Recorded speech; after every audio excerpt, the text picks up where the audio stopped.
کرنے کا تصور ہی نہیں کر سکتا۔ تو جب محبت ہوتی ہے تو بندگی آسان ہو جاتی ہے، نہ تو بندہ اپنے محبوب کی اطاعت میں کوئی کوتاہی کرتا ہے اور محبوب کے اشارے پہ اپنا سب کچھ قربان کرنے کے لیے تیار ہوتا ہے، اور نہ ہی اپنے محبوب کی نافرمانی کا تصور کر سکتا ہے۔ دوسرا، خوف اور خشیت کا جذبہ۔ اگر کسی کے دل میں اللہ تعالیٰ کا خوف ہو، اللہ تعالیٰ سے ڈرتا ہو، تو یہ خوف بھی بندے کو اللہ کی نافرمانی سے بچاتا ہے۔ اور یہی وجہ ہے کہ حضور صلی اللہ علیہ وسلم اللہ تعالیٰ سے اللہ کی محبت بھی مانگا کرتے تھے اور اللہ کی خشیت کی دعا بھی کیا کرتے تھے، محبت مانگتے تھے۔ اللہم انی اسألک حبک، اے اللہ میں تجھ سے تیری محبت کا سوال کرتا ہوں، کیونکہ محبت بندگی کی بنیاد ہے۔ محبت نہیں ہوگی تو بندہ زور زبردستی کتنی اطاعت کر سکے گا اور کتنی بندگی کر سکے گا۔ محبت ہوتی ہے تو بندہ بغیر کسی تکلف کے اللہ کی بندگی کرتا ہے۔ اور دوسرا، آپ اللہ تعالیٰ سے خشیت مانگا کرتے تھے، فرمایا کرتے تھے کہ وَارْزُقْنِي مِنْ خَشْيَتِكَ مَا تَحُولُ بِهِ بَيْنِي وَبَيْنَ مَعْصِيَتِي، مجھے اپنا وہ خوف عطا کر دے جو میرے اور میرے گناہوں کے درمیان حائل بن جائے۔ یعنی جب خوف خدا آ جاتا ہے تو بندہ گناہ کے قریب نہیں جاتا، گناہ سے بچنا آسان ہو جاتا ہے۔ اور یہ خوف خدا قیامت کے دن عرش کے سائے میں جگہ مل جانے کا باعث ہے۔ بخاری شریف کی روایت کہ قیامت کے دن 7 خوش نصیب لوگوں کو انا للہ و انا الیہ، کہ قیامت کے دن 7 خوش نصیب لوگوں کو عرش کے سائے میں سایہ ملے گا، جہاں پہ عرش کے سائے کے علاوہ کوئی سایہ نہیں ہوگا۔ اور ان 7 خوش نصیب لوگوں میں سے ایک وہ بندہ ہوگا جس کو دنیا میں کسی خاتون نے گناہ کی دعوت دی اور اس نے کہا کہ انی اخاف اللہ، میں اللہ سے ڈرتا ہوں، میں اس گناہ کا ارتکاب نہیں کر سکتا۔ یا کسی خاتون کو کسی مرد نے گناہ کی دعوت دی اور اس نے کہا انی اخاف اللہ، میں اللہ سے ڈرتی ہوں، میں اس گناہ کا ارتکاب نہیں کر سکتی۔ یہ خوف خدا، اس کی بدولت پھر عرش کے سائے میں بندے کو جگہ ملے گی، اور وہ دن بہت شدید دن ہے۔ اس وقت سورج ہم سے کروڑوں میل دور ہے، لیکن جب گرمیوں کا موسم ہوتا ہے، دوپہر کا وقت ہوتا ہے، سورج اپنی جوبن پہ ہوتا ہے، تو دن کے 1 بجے ننگے فرش پہ جوتیوں کے بغیر 5 منٹ کے لیے کھڑا ہونا دشوار ہوتا ہے، جبکہ وہ دن آنے والا ہے جب سورج ایک نیزے کے برابر آ چکا ہوگا اور اوپر سے آگ برسا رہا ہوگا، نیچے سے زمین پیتل کی بنی ہوئی ہوگی، آگ کے انگارے کی طرح سرخ ہوگی۔ اس وقت عرش کا سایہ بہت بڑی نعمت ہوگی اور یہ خاص خاص لوگوں کو ملے گا۔ اور صرف یہ نہیں، بلکہ اللہ کا خوف رکھنے والوں کے لیے اللہ نے جنت کا اعلان فرمایا ہے۔ وَأَمَّا مَنْ خَافَ مَقَامَ رَبِّهِ، جو بندہ رب کے سامنے کھڑا ہونے سے ڈرا، وَنَهَى النَّفْسَ عَنِ الْهَوَىٰ، اور اپنے نفس کو خواہشات سے روک لیا، فَإِنَّ الْجَنَّةَ هِيَ الْمَأْوَىٰ، جنت اس کا ٹھکانہ ہے۔ تو جنت ٹھکانہ ہے ان لوگوں کا جو اللہ کے خوف سے اپنے آپ کو خواہشات سے روکتے ہیں۔ بلکہ یہ تو ایک جنت کی بات ہے، ایک اور حدیث میں 2 جنتوں کا، ایک اور آیت میں 2 جنتوں کا تذکرہ ہے۔ اللہ تعالیٰ فرماتے ہیں وَلِمَنْ خَافَ مَقَامَ رَبِّهِ جَنَّتَانِ، جو رب کے سامنے کھڑا ہونے سے ڈرا اس کو 2 جنتیں ملیں گی۔ یہ 2 جنتوں سے کیا مراد ہے؟ حضرات علماء کرام فرماتے ہیں کہ ایک جنت تو مرنے کے بعد آخرت میں ملے گی، اور دوسری جنت دنیا میں ایسی پرسکون زندگی، بے خوف زندگی، مزے کی زندگی ملے گی جیسا کہ دنیا میں اس کو جنت ملی ہوئی ہے۔ خوف خدا رکھنے والوں کے لیے دنیا میں پرسکون زندگی ہے۔ بخاری شریف کی روایت ہے، بنی اسرائیل میں ایک بندہ تھا جو بڑا بدکار بد کردار تھا۔ وفات کے وقت اپنے بیٹوں کو بلایا اور بیٹوں سے کہا کہ بیٹا، میں نے گناہ کر کر کے آپ لوگوں کی دنیا تو بنا دی لیکن اپنی آخرت تباہ کر دی۔ میں نے اتنے گناہ کیے ہیں کہ اگر مجھے زندہ کیا گیا، اللہ کے سامنے پیش کیا گیا، مجھے اللہ ایسی سزا دے گا کہ ایسی سزا کسی اور کو نہیں دے گا۔ میرے بیٹو، مجھے اللہ کے عذاب سے بہت ڈر لگتا ہے، میری ایک وصیت سن لو کہ جب میں مر جاؤں تو مجھے قبرستان میں دفن نہ کرو، اس طرح تو اللہ مجھے دوبارہ پیدا کر دے گا، مجھے شدید عذاب دے گا۔ جب میں مر جاؤں تو مجھے میرے جسم کو جلا دو، اچھی طرح راکھ بنا دو، پھر راکھ کو اچھی طرح پیس لو، جب خوب نرم ہو جائے تو آدھی راکھ سمندر میں گرا دو تاکہ سمندر کی لہروں کے ساتھ دنیا کے کونے کونے میں پہنچ جائے، آدھی راکھ تیز ہوا کے سامنے اڑا دو تاکہ ہوا کے جھونکوں کے ساتھ صحرا کے ذرے ذرے میں خلط ملط ہو جائے تاکہ اللہ تعالیٰ مجھے دوبارہ پیدا نہ کرے۔ چنانچہ وہ بندہ فوت ہو گیا۔ یہ بخاری شریف کی روایت ہے۔ بیٹوں نے اپنے والد کی وصیت پہ عمل کیا، آدھی راکھ سمندر میں بکھیر دی، آدھی راکھ تیز ہوا کے سامنے اڑا دی، لیکن اللہ کے لیے کیا مشکل ہے؟ سمندر کو حکم دیا کہ راکھ اکٹھی کر دو، لمحہ بھر میں سمندر نے ساری راکھ اکٹھی کر دی۔ پھر ہوا کو حکم دیا کہ صحرا سے راکھ اکٹھی کر دو، ہوا نے لمحہ بھر میں راکھ اکٹھی کر دی۔ پھر اللہ تعالیٰ نے فرمایا قم، کھڑا ہو جا۔ اسی راکھ سے بندہ کھڑا ہو گیا تو اللہ نے فرمایا کہ میرے بندے، تو نے اپنے بیٹوں کو یہ وصیت کیوں کی تھی کہ میرا جسم جلا دو، میری راکھ سمندر میں بکھیر دو، ہوا کے سامنے اڑا دو؟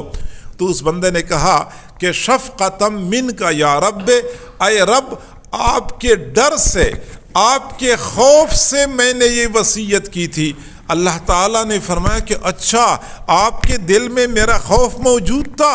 ہاں اللہ، خوف ہی تو تھا کہ میں نے اپنے بیٹوں کو یہ وصیت کی تھی۔ اچھا میرے بندے، پھر تو جنت میں چلا جا۔ جو لوگ خوف خدا رکھتے ہیں ان کے لیے جنت کا وعدہ ہے۔ اور میرے بھائیوں،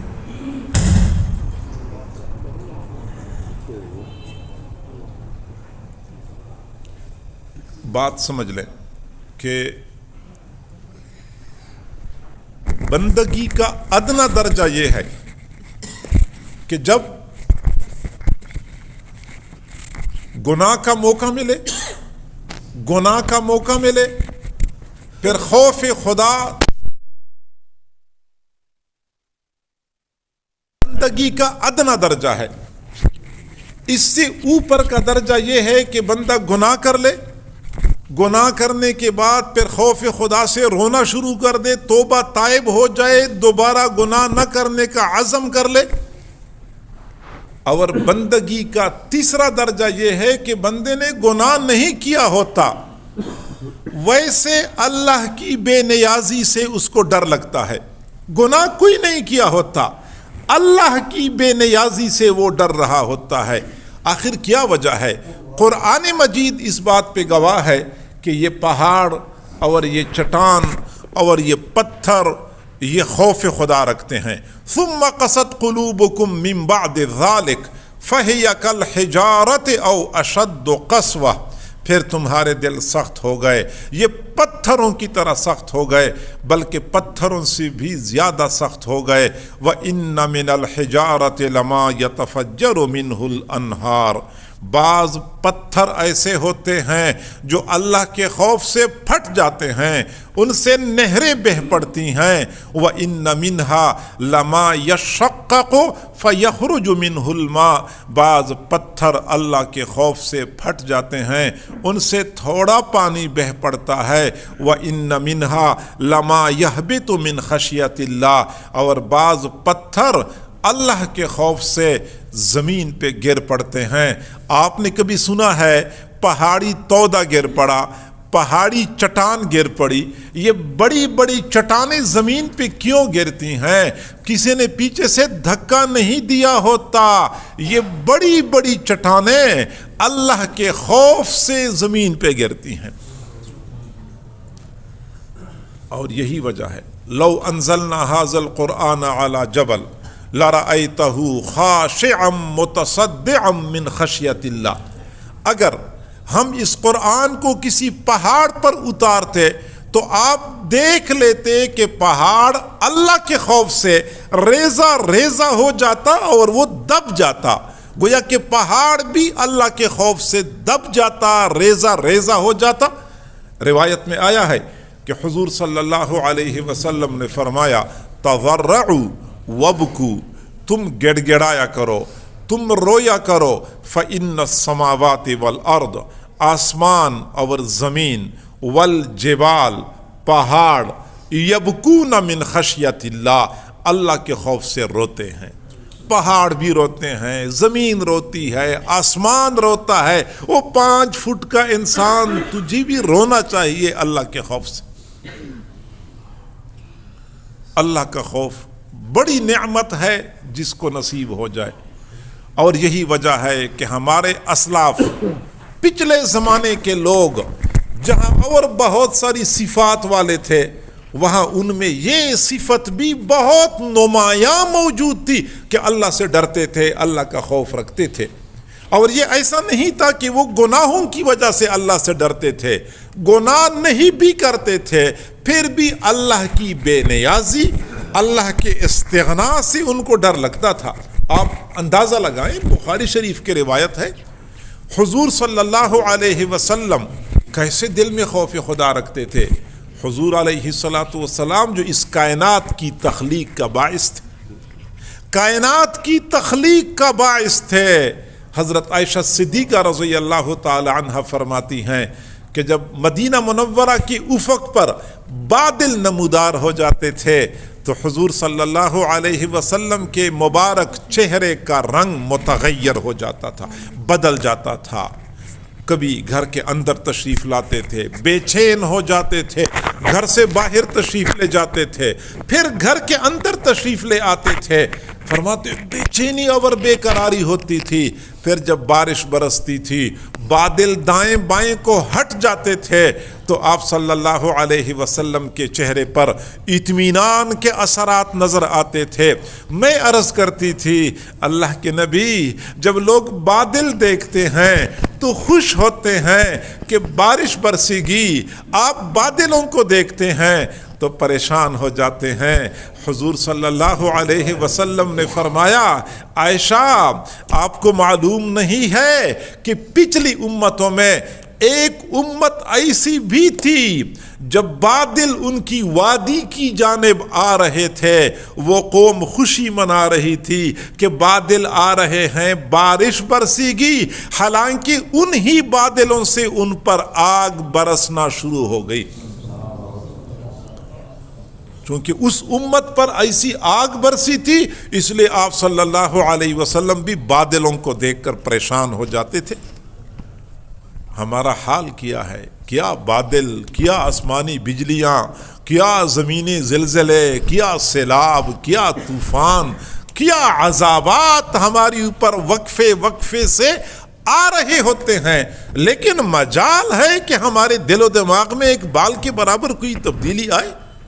یہ گناہوں کا خناس یہ دل و دماغ میں سمایا ہوا ہے، ایک ذرہ برابر بھی کوئی کم ہو جائے، اسی طرح غفلت، اسی طرح اللہ کے حکموں کو پامال کرنے کا سلسلہ. حضور صلی اللہ علیہ وسلم خوف خدا رکھتے تھے.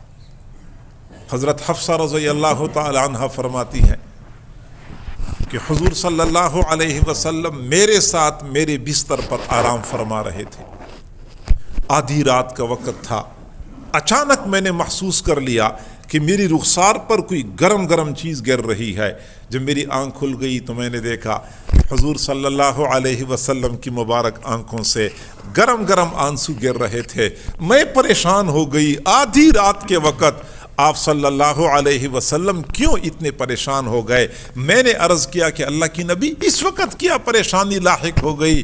تو حضور نے فرمایا کہ حفصہ آپ سن نہیں رہی کہ مسجد میں آپ کا بھائی عبداللہ بن عمر تہجد کی نماز میں قرآن کی کون سی آیت پڑھ رہا ہے؟ چونکہ مسجد سے حجرہ بالکل متصل تھا، وہ مسجد میں کھڑے ہو کر تہجد پڑھ رہے تھے اور آواز حجرے کے اندر آ رہی تھی اور حضرت عبداللہ بن عمر رضی اللہ تعالی عنہما آیت پڑھ رہے تھے کلا انہم عن ربہم یومئذ لمحجوبون. مجرمین کے بارے میں اللہ فرماتے ہیں کہ قیامت کے دن یہ مجرمین اللہ کا دیدار نہیں کر سکیں گے. جب حضور نے یہ آیت سن لی تو آدھی رات کے وقت آنکھوں سے گرم گرم آنسو گرنا شروع ہو گئے. خوف خدا رکھتے تھے. حضرت سیدنا صدیق اکبر رضی اللہ تعالی عنہ کو حضور صلی اللہ علیہ وسلم نے حیات مبارکہ میں کئی مرتبہ جنت کی بشارت دی تھی، لیکن وہی ابو بکر صدیق رضی اللہ عنہ تھے کہ جب کہیں جنگل یا باغ میں تشریف لے جاتے تھے تو دیکھتے تھے کہ پرندہ درختوں کے سائے میں چہچہا رہا ہے، اڑ رہا ہے، تو فرماتے تھے پرندے تو بھی خوش نہیں ہے؟ درختوں کے سائے میں چہچہا رہا ہے، ٹھنڈا پانی پیتا ہے، دانہ اٹھا کے کھا لیتا ہے، اور قیامت کے دن تیرے ساتھ حساب کتاب نہیں ہوگا. کاش کہ ابو بکر تیری جگہ پہ ہوتا جس سے قیامت کے دن حساب کتاب نہ ہوتا. خوف خدا. حضرت عمر رضی اللہ تعالی عنہ کو اللہ نے کیا مقام عطا فرمایا تھا میرے بھائیو، کیا سعادت مندی تھی. اسلام قبول کر لیا. جس دن حضرت عمر نے اسلام قبول کر لیا اس دن حضور صلی اللہ علیہ وسلم کا مبارک چہرہ خوشی سے تمتما رہا تھا. آپ خوش تھے، صحابہ کرام ساری خوش تھے کہ عمر اسلام لا چکے ہیں. اس دوران حضرت جبرائیل علیہ السلام حاضر ہوئے. حضور نے جبرائیل سے پوچھا جبرائیل عمر کے اسلام لانے پہ آپ کو بھی خوشی ہوئی ہے؟ جبرائیل نے عرض کیا اللہ کے نبی عمر کے اسلام لانے پہ آسمان کے سارے فرشتے خوشیاں منا رہے ہیں. یہ حضرت عمر تھے. حجۃ الوداع کے موقع پر عرفات کے میدان میں حضور صلی اللہ علیہ وسلم نے اعلان فرمایا آج میرا اللہ میرے صحابہ پر فخر کر رہا ہے، وَبِعُمَرْ خاصتاً عمر پہ خاص طور پہ فخر کر رہا ہے. یہی عمر تھے 22 لاکھ مربع میل سرزمین کے حکمران تھے، امیر المؤمنین تھے. ان کے گھر میں پڑوس کی خاتون آئی تو امیر المؤمنین کی اہلیہ نے اس خاتون کو بیٹھانے کے لیے چٹائی بچھائی، لیکن خاتون نہیں بیٹھ رہی تھی کیونکہ چٹائی گیلی تھی. خاتون کو ڈر لگ رہا تھا کہ شاید چٹائی ناپاک ہو، کسی بچے نے پیشاب کیا ہوا ہو. تب امیر المؤمنین کی اہلیہ نے فرمایا بہن بیٹھ جا بیٹھ جا، یہ کسی بچے نے پیشاب نہیں کیا، یہ امیر المؤمنین کے رات کے آنسو ہیں. امیر المؤمنین رات کو اتنے آنسو بہایا کرتے تھے کہ لوگوں کو شک پڑتا تھا شاید چٹائی پر کسی بچے نے پیشاب کیا ہوا ہے. حضرت عبداللہ بن عمر رضی اللہ عنہ فرماتے ہیں جب میرے والد کی وفات کا وقت قریب آیا، آپ کو پتہ ہے حضرت عمر کی موت شہادت کی موت تھی، اور عام شہادت نہیں، مسجد نبوی میں مصلی رسول پر کھڑے تھے کہ آپ کو زخمی کیا گیا اور انہی زخموں کی وجہ سے آپ شہید ہوئے۔ فرماتے ہیں جب وفات کا وقت قریب آیا تو فرمایا کہ مجھے چارپائی سے نیچے اتار دو۔ فرماتے میں بیٹا تھا کیا کرتا، تو میں نے اپنے والد کے حکم کو تسلیم کر لیا، چارپائی سے نیچے اتارا، انہوں نے سر زمین پہ رکھا، مجھے اچھا نہیں لگا، میں سر کے پاس بیٹھ گیا، میں نے ان کا سر اپنی گود میں رکھا تو حضرت عمر نے اپنا سر میری گود سے ہٹا کے زمین پہ رکھا، میں نے دوبارہ ان کا سر اٹھایا اپنی گود میں رکھا، ایسے جلال بھری نگاہوں سے میری طرف دیکھا، میں ڈر گیا، گویا کہ وہ ناراض ہو رہے تھے کہ میرا سر زمین سے کیوں اٹھا رہے ہو۔ سر زمین پہ رکھا ہوا تھا، رخسار زمین پہ رگڑ رہے تھے اور بول رہے تھے وَيْلٌ لَكَ يَا عُمَرْ إِن لَّمْ يَغْفِرْ لَكَ رَبُّكَ، عمر اگر تیرے رب نے تیری مغفرت نہیں کی تو تیرے لیے ہلاکت ہے۔ اپنے آپ کو کہہ رہے تھے تیرے لیے ہلاکت ہے اگر تیرے رب نے تیری مغفرت نہیں کی۔ یہ وہ قدسی شخصیات تھی کہ سال ہر سال اس طرح گزر جاتے تھے کہ گناہ لکھنے والے فرشتے کو کچھ لکھنے کا موقع نہیں ملتا تھا، لیکن یہ لوگ اللہ کی بے نیازی سے ڈرا کرتے تھے۔ قرآن مجید کے ایک آیت ہے وَبَدَا لَهُم مِّنَ اللَّهِ مَا لَمْ يَكُونُوا يَحْتَسِبُونَ۔ اس آیت کا مضمون یہ ہے کہ دنیا میں بہت سارے ایسے لوگ ہیں جن کی بڑی توقعات ہیں، بڑی امیدیں ہیں کہ ہم اللہ کے پاس جائیں گے، ہمیں بڑا پروٹوکول دیا جائے گا، ہمارے ساتھ انعام اور اکرام والا معاملہ کیا جائے گا۔ ان کی توقعات یہ ہیں، لیکن قیامت کے دن معاملہ اس کے برعکس ہوگا۔ وَبَدَا لَهُم مِّنَ اللَّهِ مَا لَمْ يَكُونُوا يَحْتَسِبُونَ، جو یہ لوگ گمان کرتے ہیں ان گمان سے ہٹ کے ان کے ساتھ اللہ کی جانب سے معاملہ کیا جائے گا۔ جب یہ آیت ہے بہت شدید وعید پر مشتمل ہے، خوف اور خطرے والی آیت ہے۔ وہ لوگ جو نیک اعمال کرتے ہیں، بڑی امیدیں لگائے بیٹھے ہیں، حضرت عبداللہ بن زبیر یا حضرت عروۃ بن الزبیر رضی اللہ تعالی عنہما، یہ حضرت عائشہ صدیقہ رضی اللہ عنہا کے بھانجے تھے، فرماتے ہیں کہ میں اپنی خالہ سے ملنے کے لیے ان کے حجرے میں چلا گیا، اشراق کا وقت تھا، میری خالہ مصلی پہ کھڑی تھیں اور اشراق کی نماز پڑھ رہی تھی اور یہی آیت بار بار پڑھ رہی تھیں وَبَدَا لَهُم مِّنَ اللَّهِ مَا لَمْ يَكُونُوا يَحْتَسِبُونَ۔ آنکھوں سے آنسو جاری تھے، دوپٹہ بھیگ چکا تھا اور وہی آیت بار بار پڑھ رہی تھیں اور آنسو بہا رہی تھیں۔